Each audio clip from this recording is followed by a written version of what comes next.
அட்சய திருதியை முன்னிட்டு தமிழகம் முழுவதிலும் உள்ள நகைக்கடைகளில் நகைகளை வாங்க பொதுமக்கள் குவிந்தனர். காஞ்சிபுரம் மேற்கு ராஜவீதி பகுதியில் உள்ள நகைக்கடையில் காலை முதலே மக்கள் கூட்டம் அலைமோதியது. இதனால் ஏராளமானோர் சில மணி நேரம் வரை காத்திருக்கும் சூழல் ஏற்பட்டது. நகைகளை வாங்க முடியாதவர்கள் தங்க நாணயங்களை வாங்கி சென்றனர். விழுப்புரத்தில் காலை 6 மணிக்கு நகைக்கடைகள் திறக்கப்பட்டு நகை விற்பனை தொடங்கியது. ஒரே நாளில் 3 முறை தங்கத்தின் விலை உயர்ந்தாலும் பொதுமக்கள் அதை பற்றி கவலைப்படாமல் தங்களுக்கு பிடித்தமான டிசைன்களில் நகைகளை வாங்கி சென்றனர்.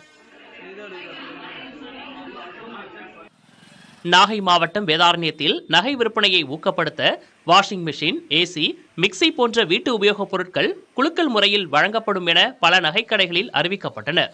இதனால் இரட்டிப்பு மகிழ்ச்சியுடன் திரளானோர் நகைகளை வாங்கி சென்றனர்.